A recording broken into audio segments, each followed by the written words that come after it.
because that's where my book is. But if I just suddenly disappear, it's because I've got unstable whatever. Okay. Okay. I'll be back in a minute. Okay.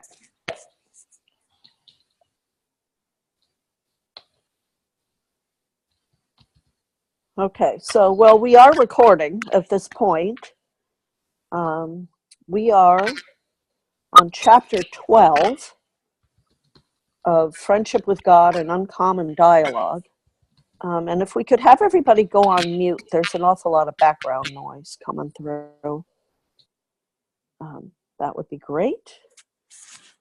Let me mute my own silly phone. Okay.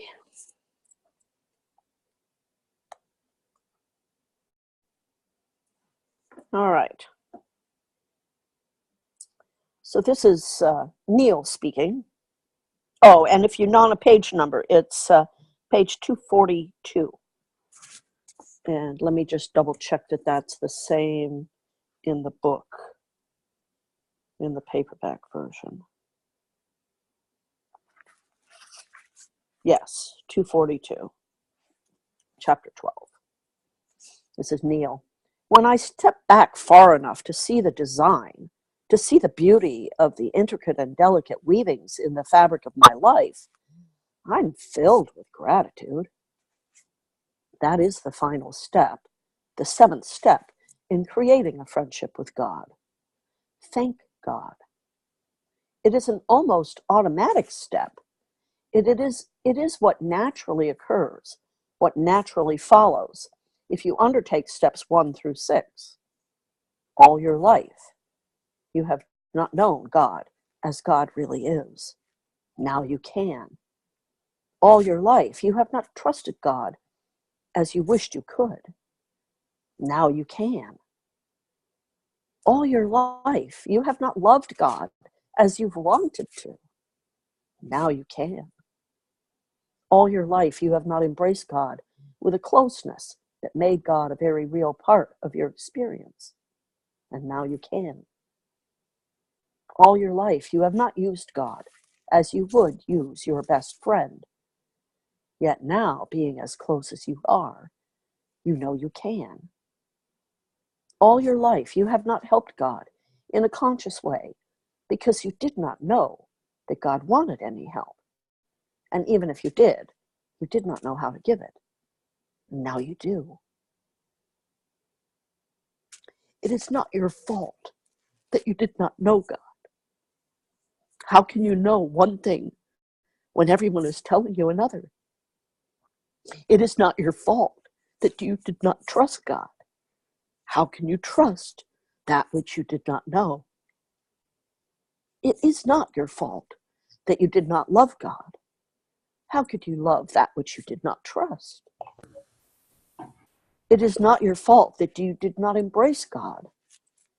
How can you embrace that which you do not love? It is not your fault that you did not use God. How could you use that which you do not hold? It is not your fault that you did not help God. How can you be helpful with that for which you have no use?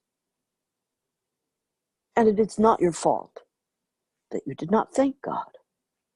How can you be thankful for that which cannot be helped?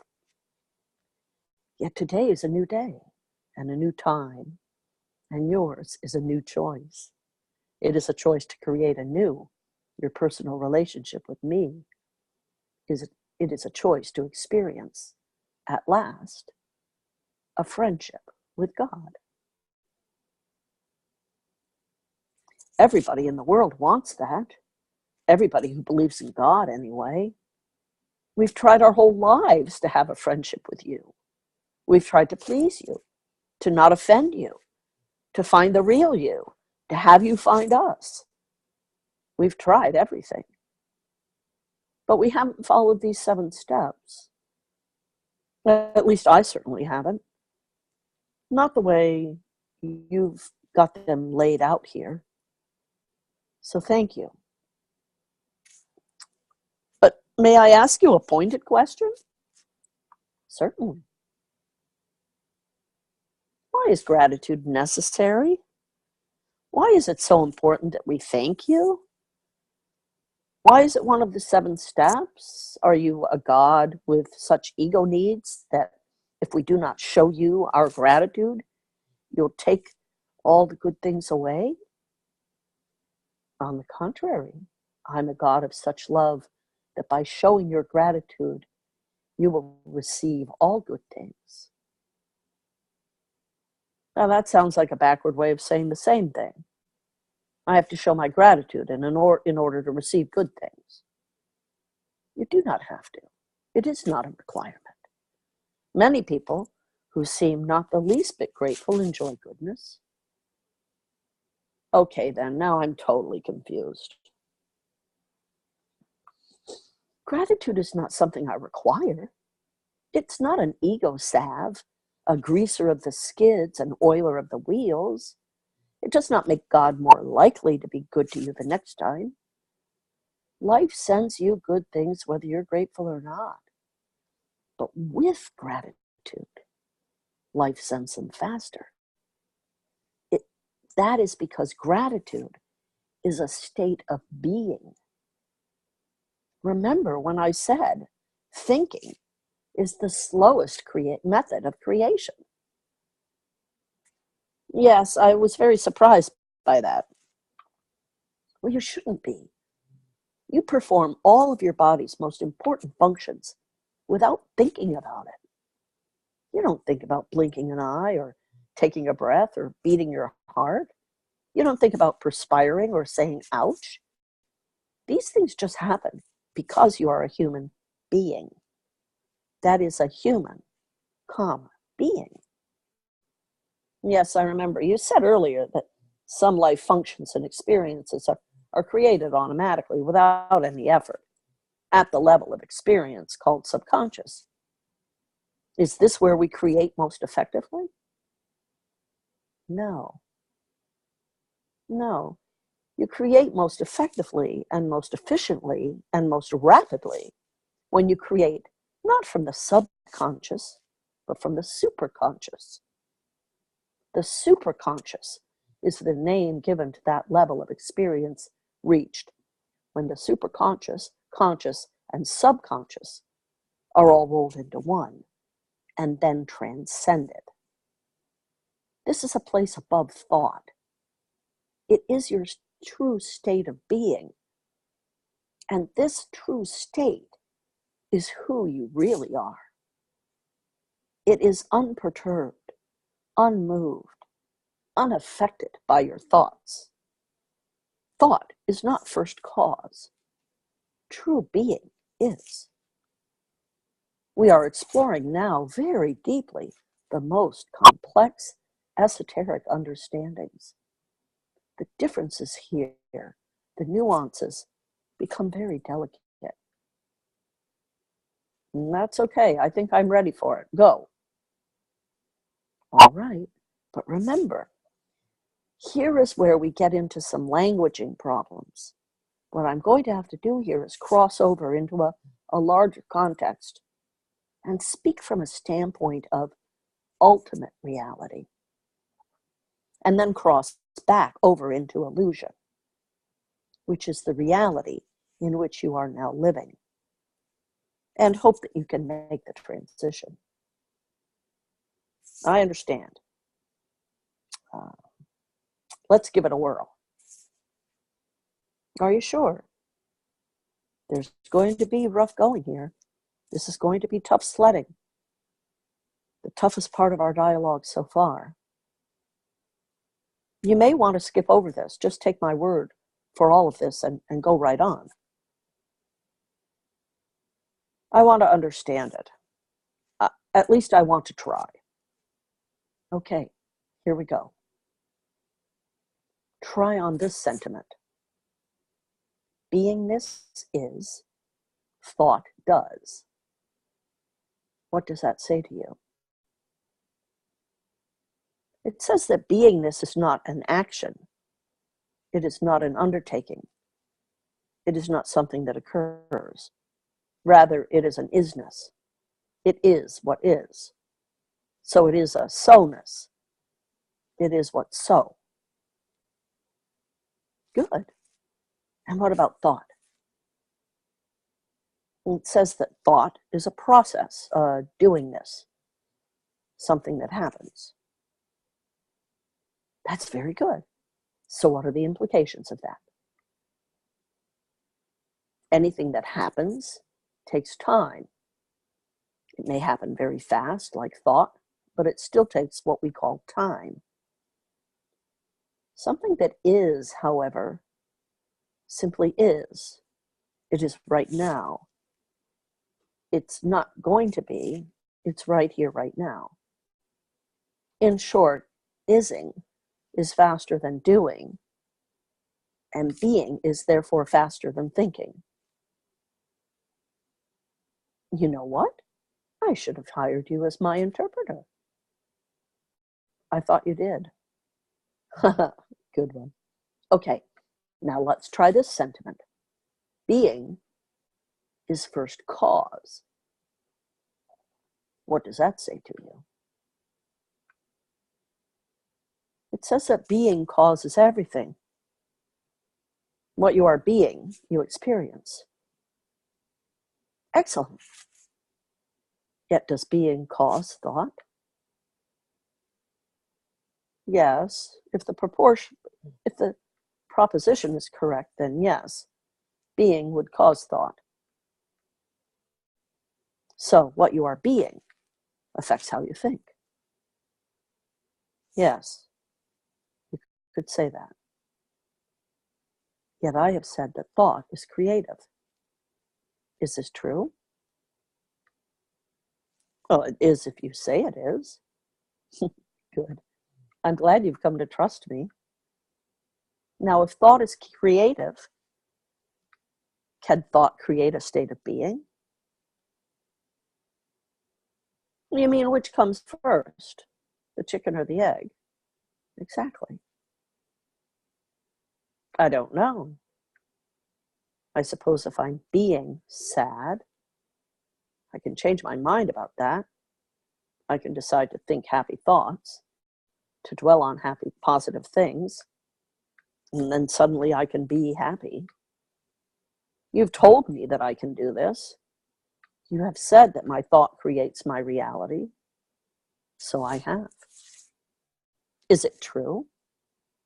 Yes, it is. Yet let me ask you this. Do your thoughts create your true being? I don't know. I've never heard you use that phrase before. I don't know what my true being is. Your true being is all of it. It is everything. It is the all in all, the Alpha and the Omega, the beginning and the end, the oneness. In other words, God. That's one other word, yes. So you're asking me if my thought creates God? Yes. I don't know. Then let me pick it up from here and unravel it for you. Please. We're limited here by language and context, as I have explained now several times. I understand that. Okay. Your thought about God does not create God. It merely creates your experience of God. God is. God is the all in all, the everything, all that ever was, is now, and ever will be. So far, so good?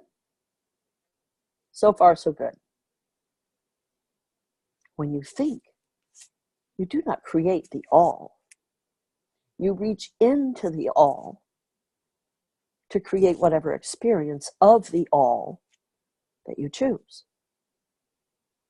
All of it is already there. You are not placing it there by thinking about it. Yet by thinking about it, you are placing in your experience that part of the all about which you are thinking. Do you follow that? I think I did. Go slowly, very slowly. I'm trying to keep up. Your true being, which is who you really are, precedes everything. When you think about who you wish to now be, you are reaching into your true being, into your total self, and focusing on a part of your total self that you now wish to experience.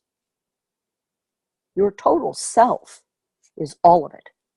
It is the happiness and the sadness. Yes, yes, you've said this before. You've said of me, you are the up and the down of it, the left and the right of it, and here and the there of it, the before and the after of it. You are the fast and the slow, the big and the small, the male and the female, and what you call the good and the bad. You are all of it, and there is none of it that you are not. I've heard you say that to me before. You're right. I have. Many times I have said this to you. And now you understand it better than you ever have before. And so does thinking affect being?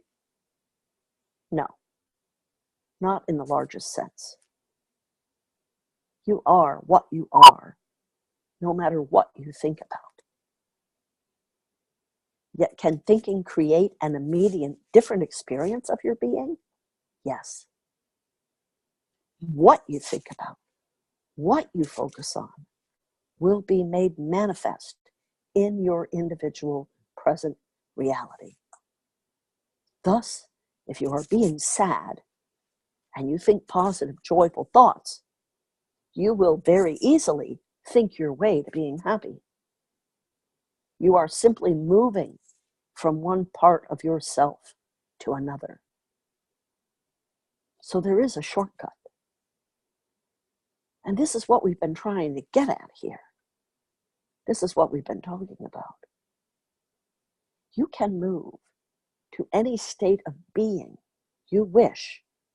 That is, you can call forth any part of your true being at any moment, instantly, by simply knowing it to be so and declaring it to be so. You once said to me, what you know is what is so. Yes, I did. And this is exactly what I meant by that. What you know of your true being is what will be so of your state of being right now. When you declare what you know, you make it so. Declarations are made most powerfully with I am statements. One of the most famous of these was a statement made by Jesus. I am the way and the life. The most sweeping such statement ever made was one made by me. I am that I am. You can make I am declarations too. In fact, you do so every day. I am sick and tired. I am up to my ears, and so forth.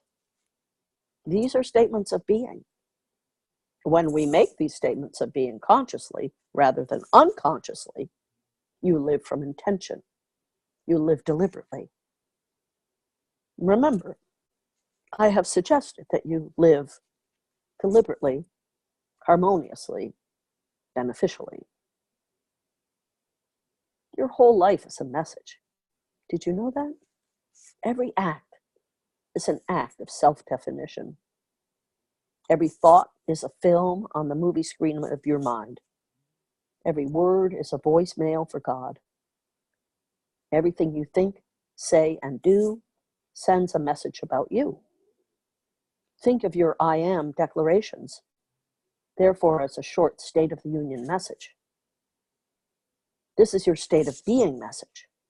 You are making a statement about how it is with you. You are saying what is so. Hey, wait a minute. I just thought of something. We're all one anyway. So it really is a State of the Union message. That's good. That's very good. Now, when you make a declaration, that is the short route to your state of being. Declarations are a calling forth of who you really are, or more accurately, of that portion of who you really are that you wish to experience right now. This is beingness being creative, rather than thought being creative. Beingness is the fastest method of creation. That is because what is right now. A true declaration of being is made without thinking about it. If you think about it, you will at best delay it, and at worst deny it. Delay will occur simply because thinking takes time, and being takes no time at all. Denial could occur because thinking about what you choose to be often convinces you that you aren't that and can't ever become that. Well, if that's true, then the worst thing I could do would be to think. In a sense, that's correct. All spiritual masters are out of their minds. That is, they do not consciously think about what they are being. They simply are it. The moment you think about it, you can't be it. You can only delay being it or deny being it.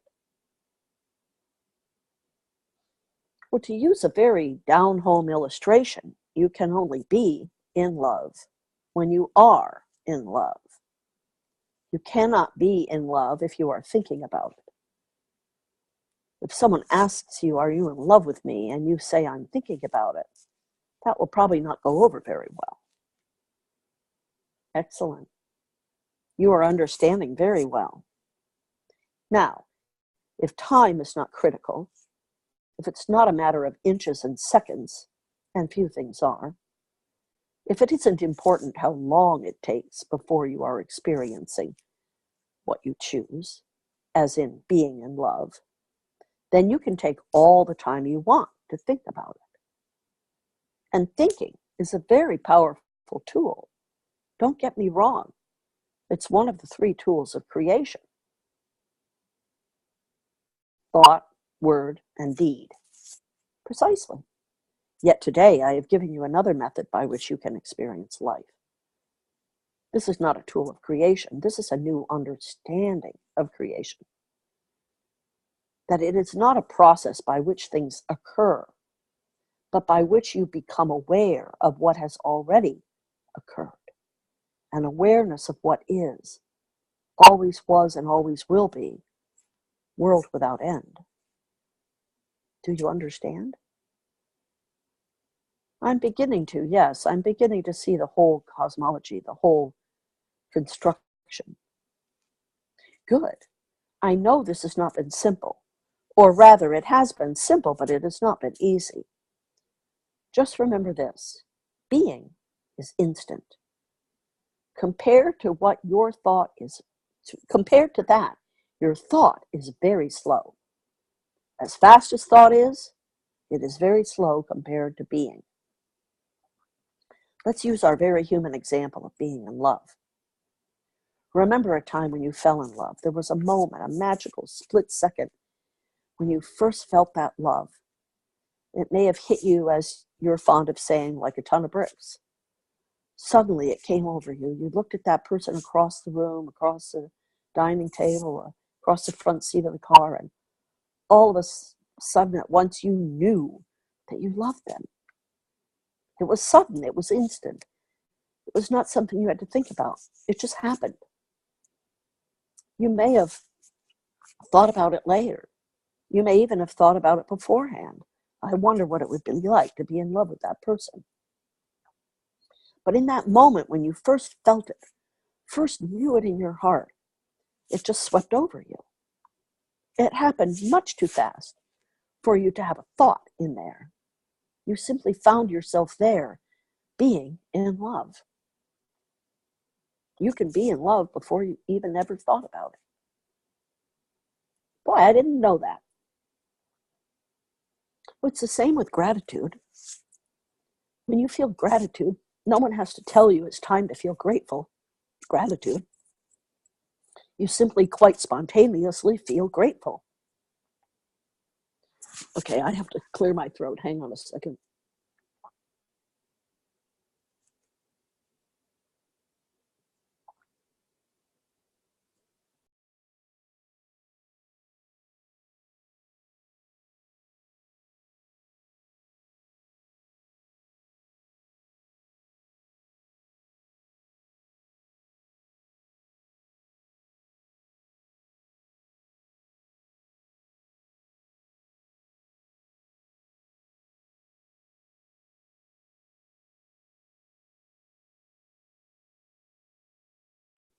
Okay, sorry about that.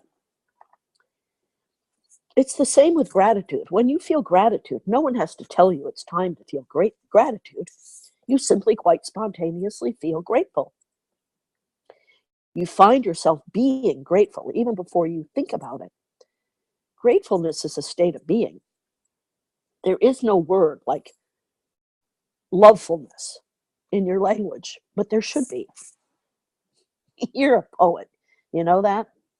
So I've been told. Okay, so I'm clear that being is faster than thinking, but I still don't see why being grateful for something brings it to you faster than, oh, wait a minute, even as I'm saying it, I'm getting the answer.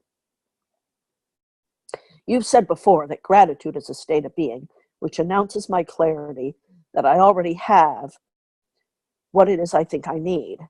In other words, if I'm thanking God for something rather than asking God for something, I must know it's already in place. Exactly.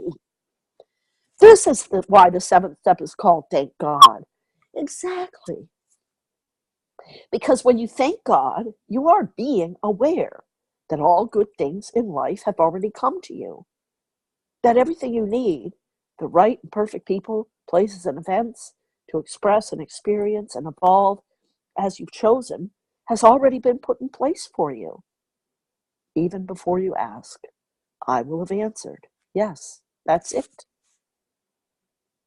Then maybe thanking God should be the first thing you do, not the last. That could be very powerful. And you have just uncovered a great secret. The wonder of the 7 steps to God is that they may be turned around. They can be reversed. If you are thanking God, you're helping God to help you. If you're helping God, you're using God. If you're using God, you're embracing God in your life. If you're embracing God, you are loving God. If you're loving God, you're trusting God. And if you're trusting God, you are knowing God for sure. Amazing. Absolutely amazing. You now know how to create a friendship with God, a true friendship, a real friendship, a practical, working friendship. Great. Can I begin using it right away? And don't say you can, but you may not. What? Oh, I had a 3rd grade teacher who was always correcting our grammar. When we would raise our hand and say, "Sister, can I go to the bathroom?" She would always say, "You can, but you may not." Ah, yes, I remember her. Can you ever forget? I can, but I may not. Ba-boom. Cymbal crash, please. Thank you. Thank you. Thank you very much. But seriously, folks, I'd like to begin using this friendship. You said that you would help me understand how to practicalize it, how to make it functional, the wisdom in conversations with God, how to use it in our daily lives. Well, that's what a friendship with God is for. It's for helping you to remember these things. It's for making your day-to-day life easier, your moment-to-moment experience more of an expression of who you really are. This is your greatest desire, and I have established a perfect system whereby all of your desires may be realized. They are being realized now in this very moment. The only difference between you and me is that I know this. In the moment of your total knowing, which moment could come upon you at any time, you too will feel, as I always, totally joyful, loving, accepting, blessing, and grateful.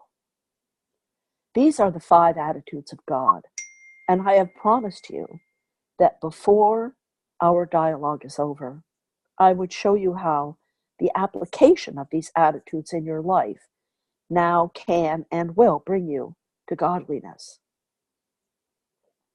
You did make that promise long ago in book 1 of Conversations with God, and I think it's about time you kept it. And you promised to tell us about your life and especially your experiences since the release of those Conversations with God. And you've only given us a smattering, so maybe we should both keep our promises. Coolness.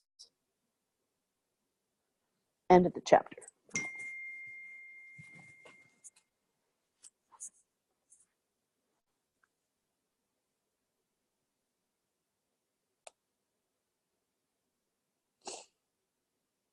Do we want to discuss?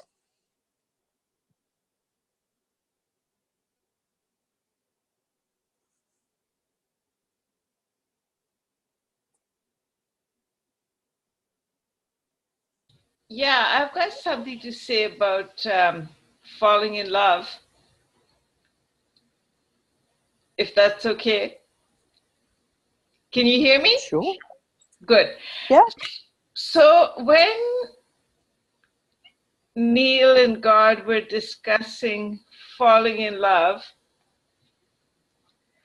all that came to my mind was something pretty amazing, which has never, ever happened to me. I'm a professional cult follower. I walk around the world saying, what's the latest spiritual whatever? Sign me up. That's what I've done. And I've been reading the Bhagavad Gita. If you're familiar with that, that's the song to Krishna, the love song to Krishna. I've read it for 20 years, different translations. And the gurus who've translated it have done me a lot of good. And basically, I just moved on to another cult. My definition of cult is there's only one way, and that's our way. There's no other way. Basically, I'm sorry to annoy people, but Christianity is a cult because in John 17, I was reading that yesterday, so it's quite fresh. Jesus says, I am the truth and the life and the way. And just now we read that, okay? And then God says, nope, but I'm better than that because I said I am that I am. So as far as I'm concerned, sign me up, boys. Give me the cult. I'm right there.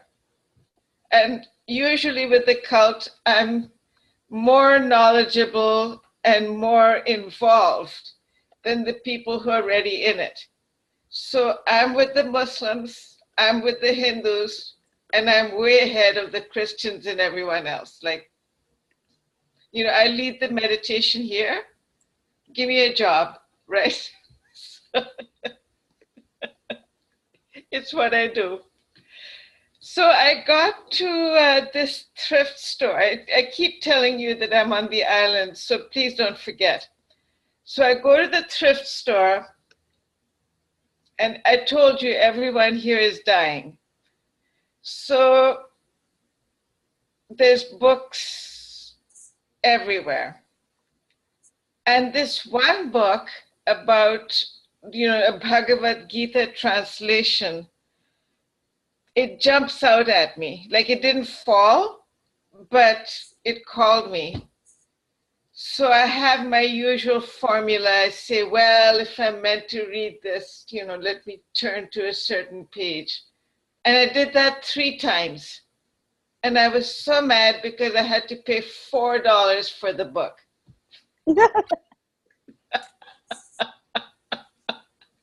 Break the bank, right?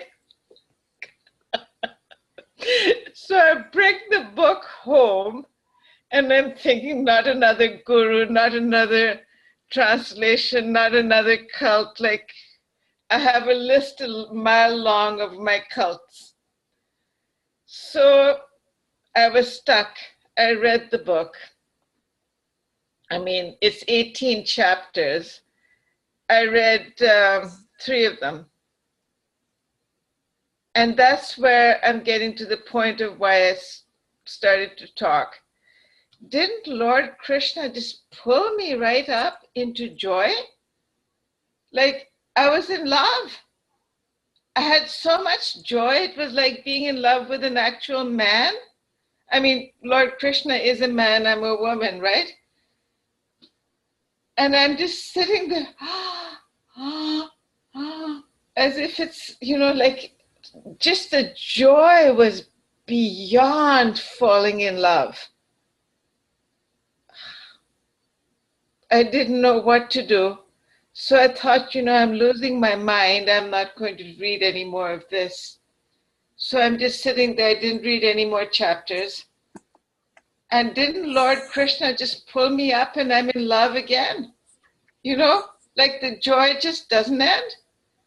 So I was pretty mad because I had to get on the website of the mystic who wrote this particular translation.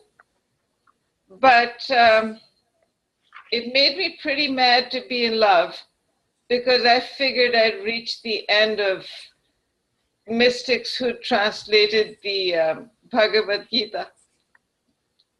So I'm done.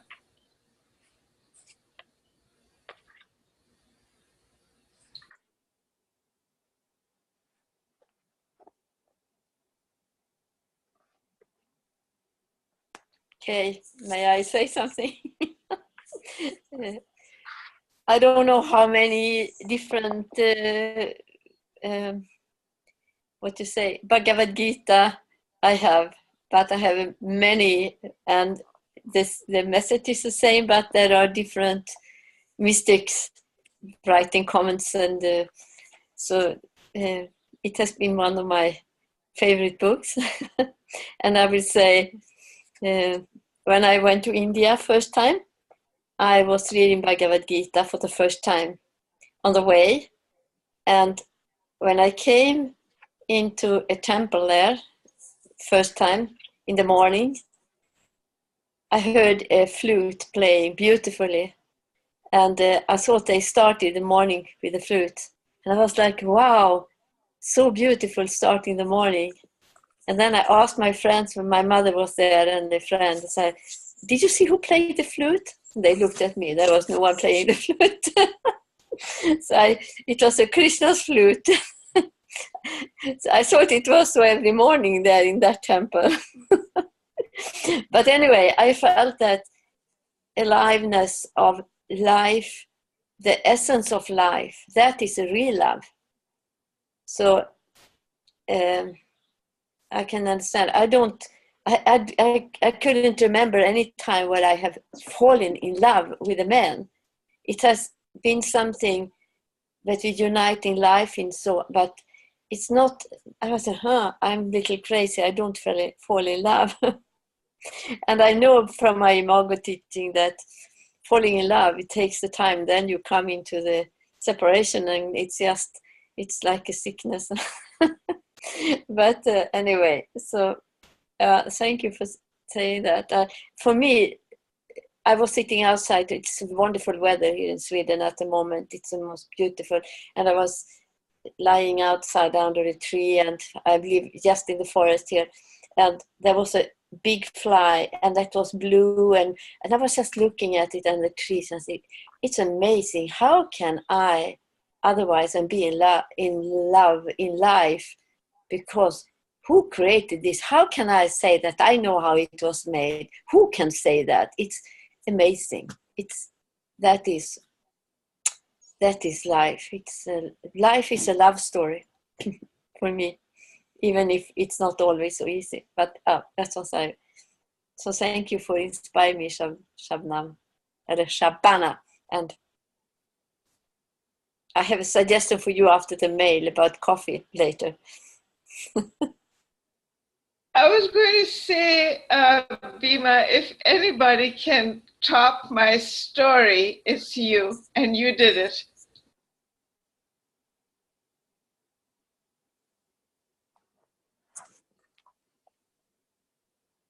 I just want to say, I don't believe that Yeshua, or Jesus, as some people call him, I don't believe he necessarily said, I am the way and the light, in the context and format that that we've been taught. I think to a great extent he was doing the same thing Neil Donald Walsch is trying to do. He was trying to wake us up. And he was trying to tell us that what he was aware of and what he was able to do in his life was something that we could all do.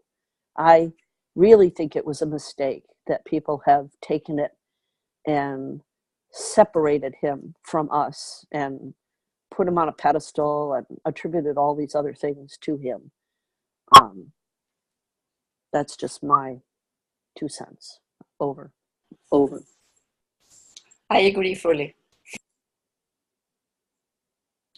I like your 2 cents. Thank you.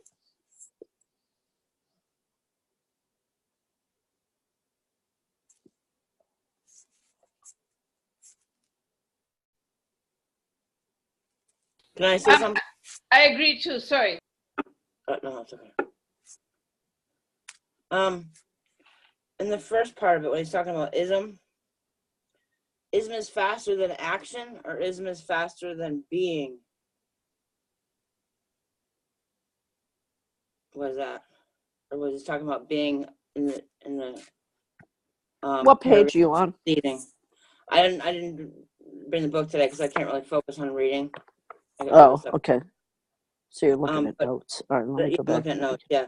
The ism is faster than action I put, but I thought that might have been wrong. Then when you talk about ism, in the very beginning of the chapter, first 10 minutes or so. And then he started talking about being is faster than thinking.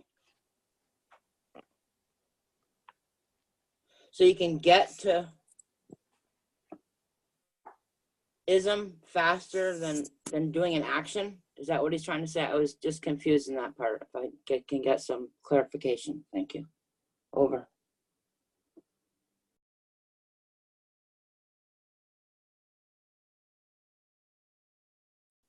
So I think what he was saying is that when you are coming from a place of being, then when you move from being into action, I think is where the ism comes from. Okay. I don't know if that makes any sense, and I'd be happy to hear some other people's thoughts. So you just said that ism brings you quicker into action? Well, for example, I'm thinking of the word activism. So Right. when you're in being, let's think about I'm thinking of like Andrew Harvey or one of those people. Right. When you're in being, Yep. You are, and when you want to take action, then that's what puts you into movement, is the action of your being. So if you're wanting to be loving to someone, Right. in your being sense, Right. your love, and then when you move into ism or loving, you're moving that beingness out into the arena around you. Okay. In the form of action. In the form of action. Right. which is your ism, the ism. Okay, that's what I was confused about. Okay. Because when they throw being in there, it kind of throws you, I don't know. Because I think of that as the same. Ism and being, I would look at that as the same. Your Ism and being. and being is kind of symbiotic, isn't it? Or another adjective that would explain that. In other words, those two things I think are one. And I don't think you need to move through them or move into it if you're already it. You're it. You're it.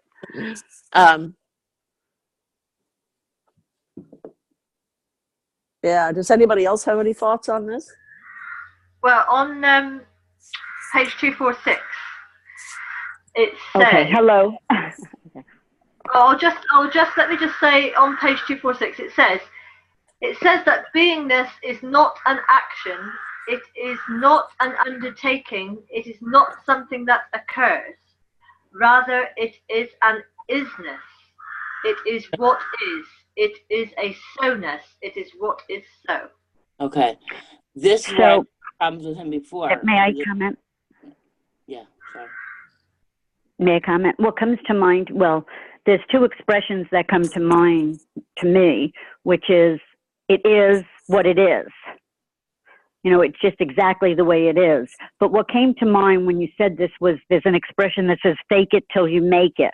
Right. And what that means to me is, it's an ism. You just are that,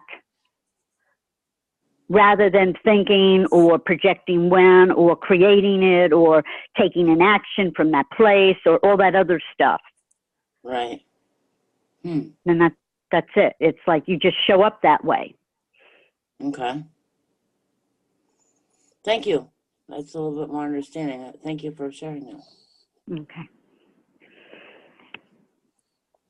Yeah, and expanding on what Angela was saying on 247, anything that happens takes time. It may happen very fast, like thought, but it still takes what we call time. Something that is, however, simply is. It is right now. It is not going to be. It is right here, right now. In short, ising is faster than doing, and being is therefore faster than thinking. So being and ising I take to be the same.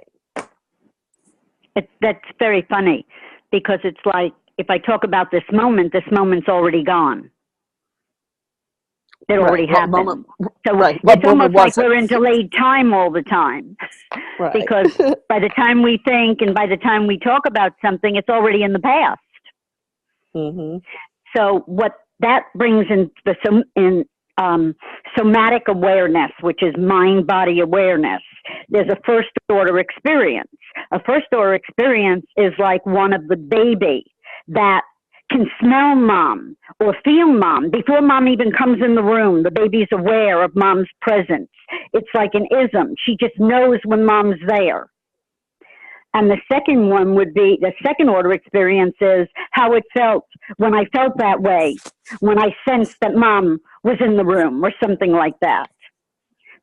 So being is kind of a first order experience. It's the experience as the experience is happening.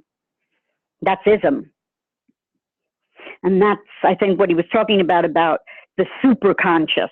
Because even being conscious is slow compared to the description that I just heard in the reading today of the super conscious. And I know that didn't make a lot of sense, but maybe somebody got something out of that. Yeah, I can say. Can I add something there? Yeah, I'm over. Yeah, because becoming supernatural, that you dispense us books if you know about him. And his meditation is just about that. And he's doing miracles with his meditations. I know a lot of people, I mean, I have also, and I know a lot of people have been to his workshops and so on. I don't know if you know it, Becoming Supernatural is his last book. And just he goes into that field and he is there before it has happened. He experiences it and then it happens in a way. So I think that is, and I also agree to that with Jesus, that it was just an example that we are, this is a way of being, and we can just be. And then Linda, you said you referred to some Andros Harvey or someone. Who was it? You said the name. Oh, I was thinking of, he's a spiritual activist. What is his name? What was I it? think it's Andrew Harvey, but Yeah, Nanette could jump in here. Andrew Harvey. I just read his last book. He's amazing. Yeah. Yeah. Yeah, well, he just comes to mind when I start thinking about ism, any kind of ism. Yeah, good. Then it was, I thought you said him, and I was thinking, oh, I just had read his book, last book, together with a woman he wrote. Mm-hmm. Yeah, anyway.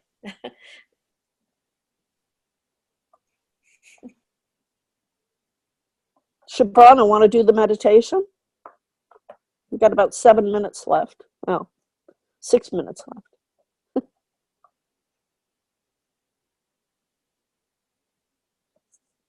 That means I gotta do it in 30 seconds.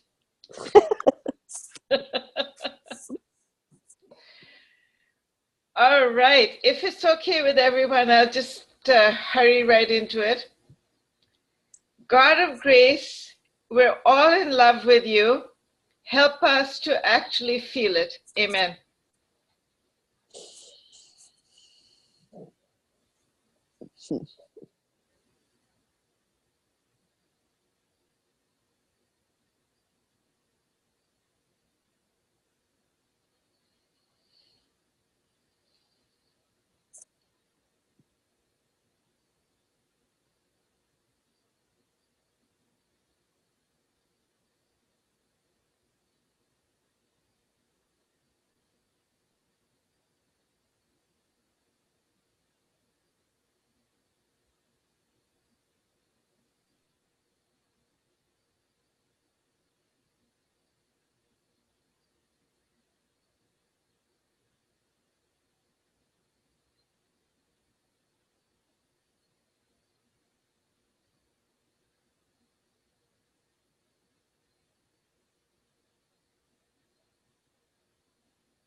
So I want everyone to lie about who heard the flute.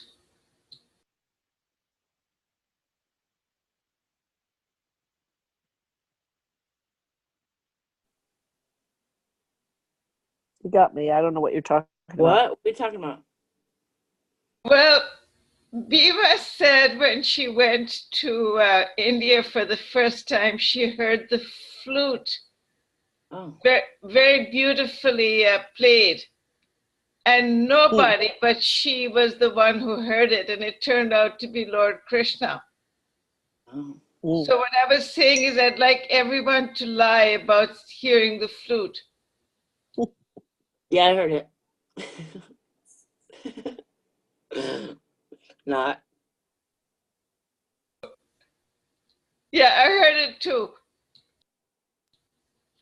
I didn't this time, but it was in the temple I heard it at that time. But there was no flute. It was just me. I thought everyone heard it.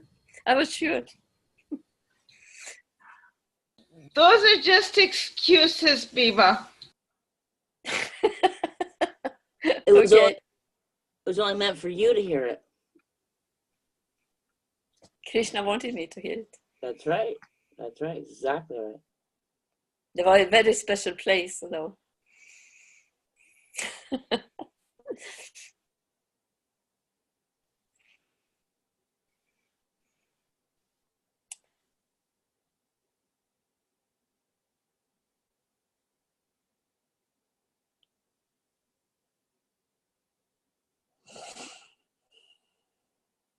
I was just going to say, for this entire hour while I've been listening to the reading, I tried to get this last week's recording up, and I can't figure out how to do it, even if it's just audio only. I found it, but the link doesn't work. It works in Firefox, but it does not work on Facebook pages, and it does not work. I just can't get it to post in Evo Revo. And I was using Chrome. But I did put the link that I have in the window to everyone. And I don't know what happened. And I hope it doesn't keep happening because I've spent a lot of time trying to figure this out. So, sorry about that. I'm sorry you're having those difficulties. I wonder if it's because, And well, I wonder if it's because I was having problems with my Zoom too. And I'm the one that did the recording. Because I know at least twice it Well, no, dropped 'cause it- and then it... What? well, but if you put the URL that I've got in the chat window, Uh-huh. and if you're using Firefox, the video comes right up. But I can't use that code to make it pop up in Evo Revo. So I have no idea. Okay. You're right. I don't either. I'm going to try to upload it once more. Yeah. So I'm going to try to upload it once again from what you sent me last week and change the title. But we'll see what happens, and I'll keep everybody posted. Love you all. Sorry I didn't participate. I was trying to help from last week. But anyway, see you all again next week. Okay. Thank you, dear. Thanks for all you do. Love you. Thank Yeah, thanks you. for all you do. Bye. Thank you, Nanette. Mhm. Bye. You're welcome. Thank Thank you, you. everyone. You're It's great. wonderful. Thank Thank you, Linda. You're welcome. Thank you. What a dedicated humanities People. team worker. Bye-bye.